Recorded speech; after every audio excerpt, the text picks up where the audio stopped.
ஐயப்பன் வரலாறு. மைஷாசுரன் என்ற அரக்கன் கடும் தவம் இருந்து தன்னை யாரும் அழிக்கக்கூடாது என்ற வரம் பெற்றான்.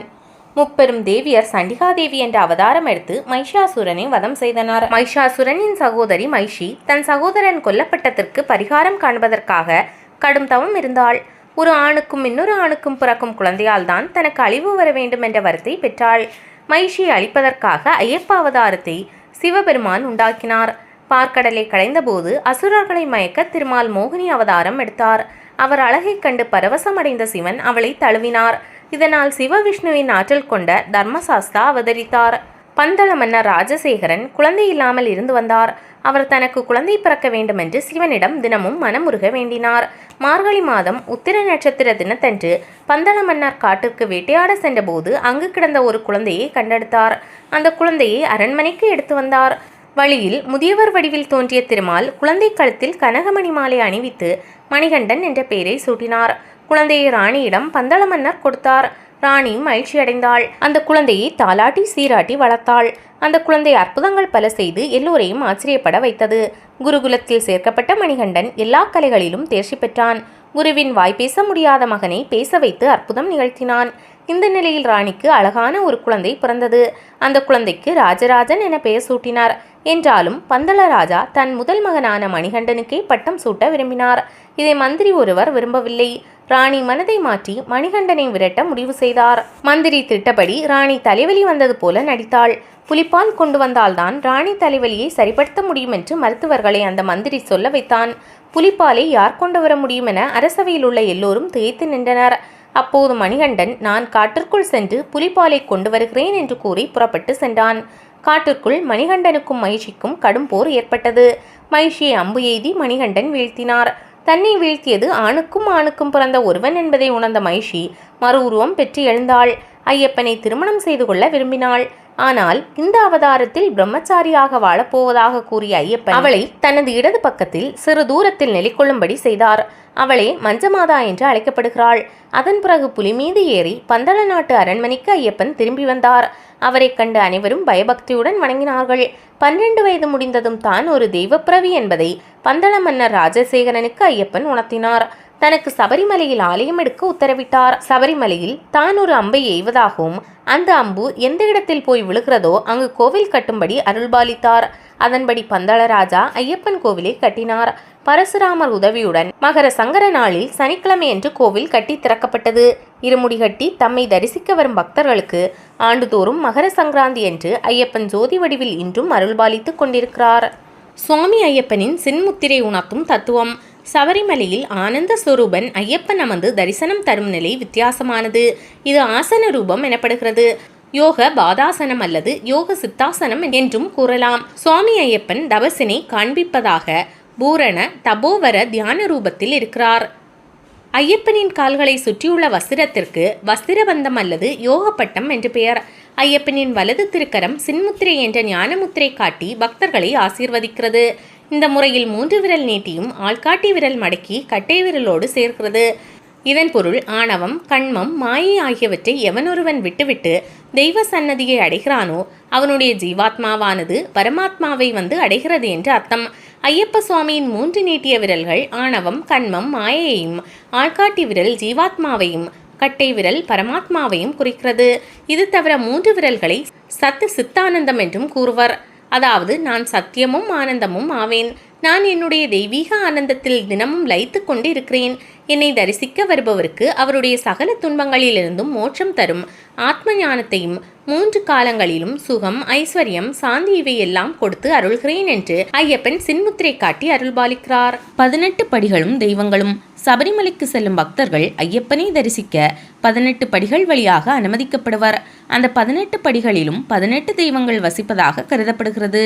1ஆம் படி சூரியன், 2ஆம் படி சிவன், 3ஆம் படி சந்திரன், 4ஆம் படி பராசக்தி, 5ஆம் படி செவ்வாய், 6ஆம் படி ஆறுமுகப் பெருமான், 7ஆம் படி புதன், 8ஆம் படி மகாவிஷ்ணு, 9ஆம் படி குரு பகவான், 10ஆம் படி பிரம்மா, 11ஆம் படி சுக்ரன், 12ஆம் படி திருவரங்கன், 13ஆம் படி சனீஸ்வரன், 14ஆம் படி யமதர்மன், 15ஆம் படி ராகு, 16ஆம் படி காளி, 17ஆம் படி கேது, 18ஆம் படி விநாயகர். துளசி மாலை. ஐயப்பன் அவதரித்த போது அவரது தாயான திருமாலும் தந்தையான சிவபெருமானும் பம்பை நதிக்கரையில் விட்டு சென்றனர். அப்போது குளிர்காற்றில் குழந்தைக்கு எந்த பாதிப்பும் ஏற்படக்கூடாது என்பதற்காக துளசி மாலையில் மணியை கோத்து கழுத்தில் போட்டனர். இது தவிர மகாவிஷ்ணுவுக்கு பிடித்தது துளசி. இதனால்தான் ஐயப்பனுக்கு மாலை போடும் பக்தர்கள் துளசி மாலையில் ஐயப்பனின் உருவம் பொறித்த டாலரை அணிகின்றனர். கார்த்திகை மாதம் மழைக்காலம். துளசி வெப்பத்தை வெளிப்படுத்தக்கூடியது என்பதால் துளசி மாலையை அணிவதாக அறிவியல் ரீதியான விளக்கமும் உள்ளது. சுவாமியே சரணமையப்பா. ஆன்மீக சிறப்பு வாய்ந்த சபரிமலை. கார்த்திகை மாதம் என்றாலே ஐயப்ப பக்தர்களின் சரணகோஷம் ஒலித்துக்கொண்டே இருக்கும். ஆண்டுதோறும் ஏராளமான ஐயப்ப பக்தர்கள் மாலை அணிந்து விரதம் இருந்து இருமுடி கட்டி 18 படிகள் ஏறி ஐயப்பனை தரிசிக்கிறார்கள். கேரள மாநிலம் மேற்கு தொடர்ச்சி மலைப்பகுதியில் பத்தனம்திட்டா என்ற இடத்திற்கு அருகே அமைந்துள்ளது சபரிமலை. இந்த மலை மீது மிகவும் பிரசித்தி பெற்ற ஐயப்பன் கோவில் உள்ளது. இங்கு கார்த்திகை மாதம் 1ஆம் தேதியிலிருந்து ஐயப்ப பக்தர்கள் மாலை அணிந்து விரதம் மேற்கொண்டு இருமுடி கட்டி ஐயப்பனை தரிசிக்க செல்வார்கள். சபரிமலை ஐயப்பன் ஆலயம் கடல் மட்டத்திலிருந்து சுமார் 1535 அடி உயரத்தில் அடர்ந்த காட்டுப்பகுதியில் இருக்கிறது.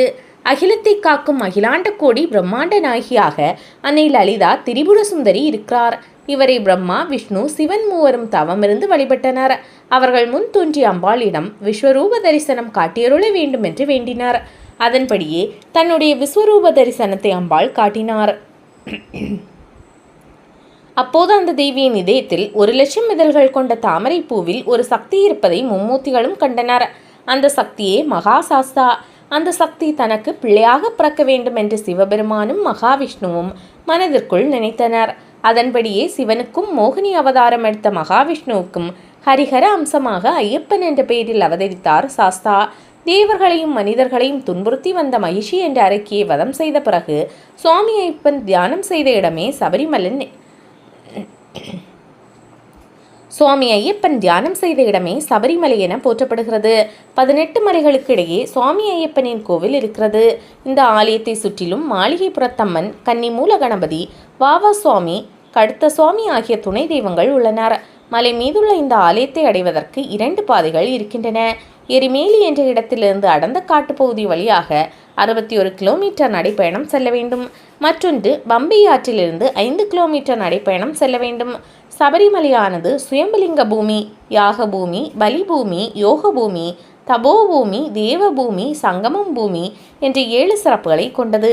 இங்கு சிவனைப் போல தியான கோலத்திலும் விஷ்ணுவைப் போல விழித்த நிலையிலும் ஐயப்பன் அருள்பாலிக்கிறார். ஐயப்பனுக்கு பிடித்தமான அபிஷேகம் நெய் அபிஷேகம். பக்தர்கள் இருமுடி கட்டி கொண்டு வரும் தேங்காய்க்குள் இருக்கும் நெய்யை கொண்டு ஐயப்பனுக்கு அபிஷேகம் செய்கிறார்கள். இறைவனுக்கு அபிஷேகத்திற்கு பக்தர்கள் அளித்த நெய் பரமாத்மாவுடன் இணையும் தத்துவத்தை வெளிப்படுத்துகிறது. சபரிமலை ஐயப்பனுக்கு விபூதி, சந்தனம், பால், பன்னீர், தேன், பஞ்சாமிர்தம், இளநீர், 108 1 நாணயம் ஆகிய 8 பொருட்களை கொண்டு செய்யப்படும் அபிஷேகம் அஷ்டாபிஷேகம் என்று அழைக்கப்படுகிறது. இந்த ஆலயத்திற்குள் வரும் பக்தர்கள் அங்கு எழுதப்பட்டிருக்கும் தத்துவமசி என்ற வார்த்தையை பார்த்திருப்பார்கள். அதற்கு நீயும் கடவுள் என்று பொருள். மகர சங்கராந்தி அன்று இத்தலை இறைவனான ஐயப்பன் பொன்னம்பலமேட்டில் பக்தர்களுக்கு ஜோதி வடிவில் காட்சி தருவார். இந்த ஜோதியை அப்பாச்சிமேடு, பம்பை, பெரியானை வட்டம், புல்மேடு ஆகிய இடங்களிலிருந்து தரிசிக்க முடியும். சபரிமலையில் ஐயப்பன் கோவிலுக்கு பின்புறம் மாளிகைப்புறத்தம்மன் தனி சந்நிதியில் அருள்பாலிக்கிறார். இங்கு தேங்காயை உடைத்து வழிபடக்கூடாது, மாறாக உருட்டி வழிபாடு செய்ய வேண்டும். அதோடு மஞ்சள் பொடியை அம்பாளுக்கு படைத்து வழிபாடு செய்யலாம்.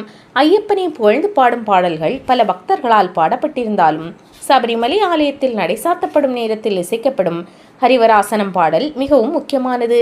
இது ஐயப்பனுக்கான தாலாட்டு பாடலாகும். சபரிமலைக்கு வரும் பக்தர்களுக்கு கோவில் சார்பாக அரவணை பாயாசமும் அப்பமும் பிரசாதமாக வழங்கப்படுகிறது. இதில் அரிசி, நெய், சர்க்கரை, ஏலக்காய் கலந்து செய்யப்படும் அரவணை பாயாசம் பலரது விருப்பமானதும் சுவைக்கு புகழ் பெற்றதும் ஆகும். சபரிமலை ஆலயத்தின் நிர்வாக உரிமை திருவாங்கூர் தேவஸ்தான குழுவிடம் உள்ளது. ஆலயத்திற்குள் பூஜை செய்யும் அதிகாரம் பெற்றவர்கள் தந்திரிகள் ஆவார். திருவாங்கூர் தேவஸ்தானம் சபரிமலை ஐயப்பன் கோவிலை சுமார் ரூபாய் 30 கோடிக்கு காப்பீடு செய்திருப்பது குறிப்பிடத்தக்கது. ஆண்டுதோறும் கோடிக்கணக்கான பக்தர்கள் சபரிமலைக்கு புனித பயணம் மேற்கொண்டு வருகின்றனர். சபரிமலைக்கு புனித பயணம் மேற்கொள்ளும் ஒவ்வொரு பக்தனும் ஜாதி, மத, இன வேறுபாடின்றி ஒரே மனதுடன் சுவாமியே சரணமையப்பா என்ற ஒரே மந்திரத்தை உச்சரித்தபடி சுவாமி ஐயப்பனின் திருவடிகளை அடைய வேண்டும் என்பதே இந்த ஆலயத்தின் அடிப்படை. 6 படை வீடு கொண்ட ஐயப்பன். முருகப்பெருமானுக்கு 6 படை வீடுகள் இருப்பது போல ஐயப்ப சுவாமிக்கும் 6 படை வீடுகள் உண்டு. பந்தளம். சபரிமலைக்கு செல்லும் வழியில் உள்ளது பந்தளம். இங்கு ஐயப்பன் மணிகண்ட பாலகனாக நின்ற நிலையில் தரிசனம் தருகிறார். இங்குள்ள விக்கிரகம் பரசுராமரால் பிரதிஷ்டை செய்யப்பட்டதாகும். குளத்துப்புழா பாலகனாக ஐயப்பன் காட்சி தருகிறார். எருமேலி. இங்கு எருமை முகத்துடன் திரிந்த வைஷியின் மீது நின்று அவளை வதம் செய்தார். இங்கு ஐயப்பன் வில் அம்புகளுடன் தர்மசாஸ்தாவாக காட்சி தருகிறார். இங்கு ஐயப்ப சுவாமியின் தோழர் வாவர்பள்ளி வாசல், கோட்டை கருப்பசாமி கோவில்கள் உள்ளன. அச்சன் கோவில். இங்கு சுவாமி வன அரசனாக காட்சி தருகிறார். ஆரியங்காவு. இங்கு சாஸ்தா பூர்ணா புஷ்கலா தேவிகளுடன் கல்யாண கோலத்தில் காட்சி தருகிறார். சபரிமலை. சபரி பீடமே சபரிமலையானது.